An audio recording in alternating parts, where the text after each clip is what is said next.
Hey everybody, and welcome to The Breakthrough Effect. I'm your host, Jerrid Sebesta. I've had two successful careers. First, I was an award-winning TV meteorologist and then a financial marketing strategist. I was living the dream, making good money, but inside I was craving for something more, something bigger. So I stopped deferring life and I started creating exactly the life I was searching for. I doubled down on unlearning old mindsets and creating big breakthroughs for me and my family. And now I'm bringing that same transformation to you. Let's understand the rules of this game. Let's get clarity. Let's stop chasing and start becoming. This is the Breakthrough Effect. Well, I don't really like labeling me, but I guess if you were to put a label on Life Undeferred and what it stands for and, the book, I guess you could probably label it in the world of personal development, all right? Never thought I would be kind of in that space, so to speak, but that's probably where I land. And since I'm in that space, especially in the last couple of years since I kind of started my own reinvention, and of course wrote the book Life Undeferred, and now have since launched this podcast, The Breakthrough Effect, where I'm really helping people, explore what is inside, extracting human greatness, tapping the untapped potential of human beings, which I guess would all be encapsulated in personal development. There's some terms that get thrown around a lot. And one of those words is consciousness. Prior to 3 years ago, that's a word that I probably never used and certainly probably never even heard of a lot because it never came up because I really wasn't in this space. I remember the first time I actually heard it, I was at a conference in New York one time and the speaker was talking about levels of consciousness. I remember writing it down kind of with a question mark, not really understanding what it means. And to be honest with you, I probably still don't fully understand it here now and several years later. And there are plenty of definitions as to what consciousness is. If you ask 10 people, you'll probably get 10 different answers, but probably somewhat similar, right? It's how we think. It's our mindset. I've heard other people say it's kind of your awareness. There's one definition that I really like, and this is the one I land on. It's the one I want to share with you today, and more importantly, I want to share really, again, the depth of what it means and how you can apply it to your own life. And the definition that I like goes like this. It's the set of beliefs that you choose to be true about your life.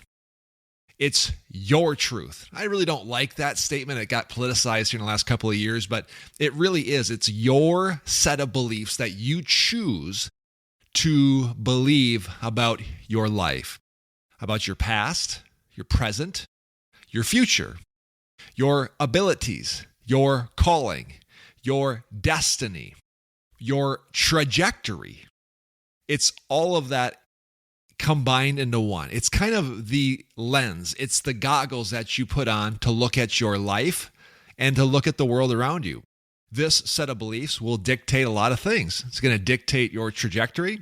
It's going to dictate your relationships. It will dictate how you act and react with the world. It will dictate what you feel about yourself, how you look at yourself, how you look at, again, your past, your present, and your future. How do we land on this set of beliefs? How does one form consciousness or this, again, set of beliefs? Well, our past, our childhood, the way we were raised, organized religion, past traumas, something somebody said that could have been positive, that formed a belief about yourself, or something negative. Maybe it was something that somebody said in jest, and it landed on a heart that was fertile soil, and it may have happened a long time ago, and you have created this set of beliefs around that particular statement that maybe was said by someone 40 years ago, and they don't even remember saying it. But here's the deal. Your consciousness, your set of beliefs creates the reality by which you live. That's a really important point. And that's what makes consciousness, this concept, this conversation about consciousness so important. Because your set of beliefs will dictate the reality that you live in. By the way, your reality, the world as you see it, where you stand today, is merely a reflection of what you choose to believe about this world and about yourself. This is all involved in consciousness, all encapsulated in this word consciousness, and what you choose to be true, lowercase t. Here's the problem. Your truth is always a lower version than the truth, capital T. It's always a lower version. The key is, can we upgrade? Because that's the good news. Even though your consciousness, and by the way, mine as well, is a lower version than the truth, we have the ability to delete those untruths or those lower truths about ourselves and upgrade those with something that is more clear or more in line with the truth. And every time we do that, our consciousness increases, and all of a sudden the way by which we can operate with this world increases and elevates and expands as well. I'm going to get really personal with you here for just a second. For those of you who know me personally, maybe have been following me for a while, I actually lost my mother several months ago in March of 2025. She was 77 years old. She struggled with, she didn't struggle with, but she had dementia, Alzheimer's, and eventually heart failure, which led to her passing again early in the year in 2025.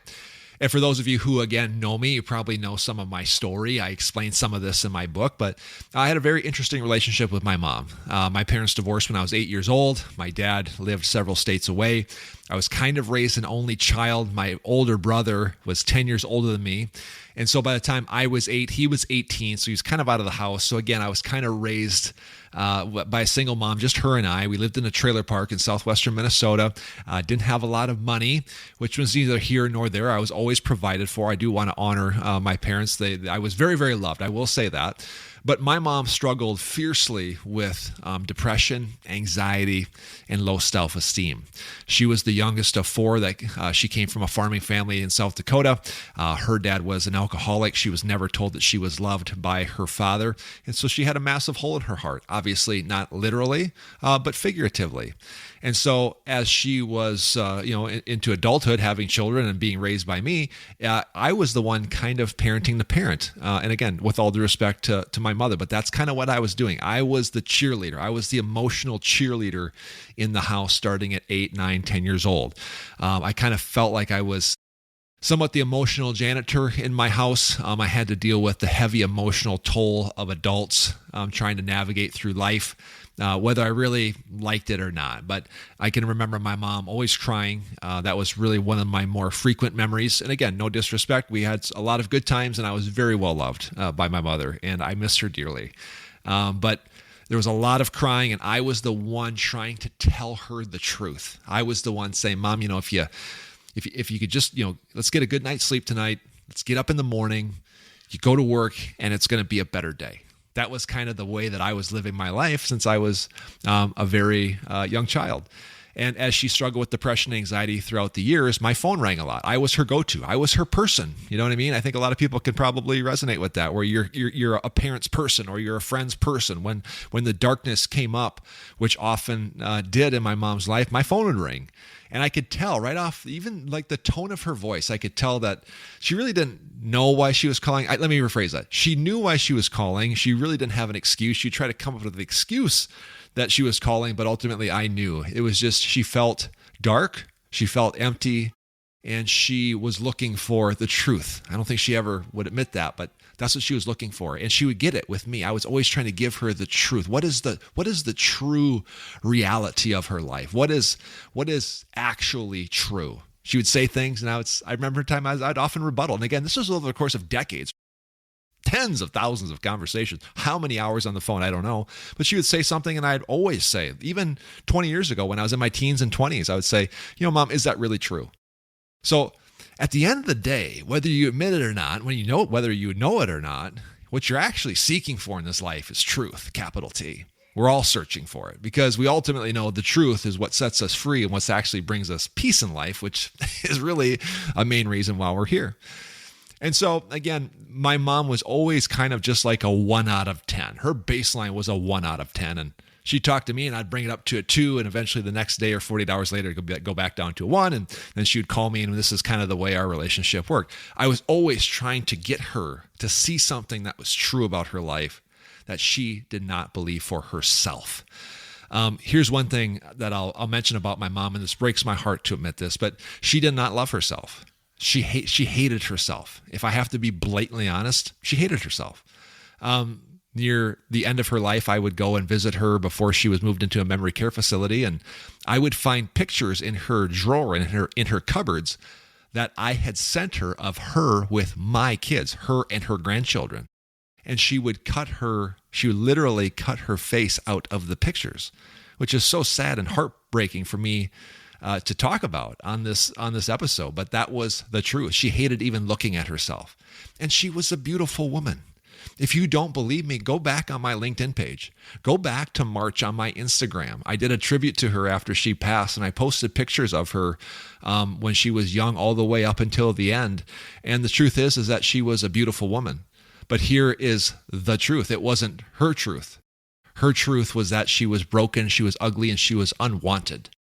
And so even as abrasive as she was to me at times throughout my life, in fact, many times I would explain my relationship with my mother to other people, and they would say, I actually commend you for still having a functional relationship with her, because she could be so abrasive. I don't want to say abusive, but abrasive. But at the end of the day, that's what hurt people do. Hurt people, right? And she was coming from a place of not being whole. And, even in her most abrasive times, I tried to always see her the way that our Creator saw her, which was basically a 10 or 12-year-old girl who just wanted to be loved. And so I tried to emulate that love and respond to her from that position. And so we spent a lot of time having these conversations over the years, which ultimately leads to nearing the end of her life. And God opened up a door where she was able to come to my hometown. I spent the last 7 months of her life in a memory care unit, and I was able to visit her frequently, and I was able to talk to her and tell her the truth over the years, even more so, continuing to tell her the truth. And leading up to her final days, in fact, the last 3 days of her life were so sacred and special for me, because I was able to be there with her almost the entire time. And she was, not really responding, but I was able just to give her the truth. And literally on March 16th, the day that she passed, I was literally on her bed with my arm around her as she took her last breaths. And in those moments, I was still telling her the truth, capital T. And this is honest to God, true story. I wrote about it. Please go back on my Instagram and LinkedIn, look at those pictures, read the article. It's totally true. By the way, she was indeed a beautiful woman. And if you're not following me on Instagram and LinkedIn, please do. I'd love to connect with you. But the moment she took her last breath, I was the only person in the room. And she took her last breath. I said, Mom, now you finally see the truth. Hallelujah. What an honor it was for me to have that assignment, to be the vessel of truth for her. And yet so honored and heartbroken at the same time when she took her last breath, to know that she finally then understood the truth. I'm not going to get into it, but I believe once we hit the other side, we will see the truth, capital T. And I try to live my life with respect to the truth on this side while I'm still here. That's another story for another day. So what's the moral of the story? How do we live with the truth, capital T? Why is this whole conversation around consciousness so important? Because whatever you choose to believe about yourself is true. There's a saying that says, as a man thinketh, so it shall be. Whatever you believe to be true, it is. If you think you are destined for the struggle bus, life will be a struggle. If you think that you're a piece of garbage, your life will reflect that. If you think life will never get better, life will never get better. If you think this world is dark and broken and going to heck in a handbasket, your world will do everything it can to prove you correct. Whatever you believe to be true about your life is indeed true. Have you ever heard of the term being thick-headed?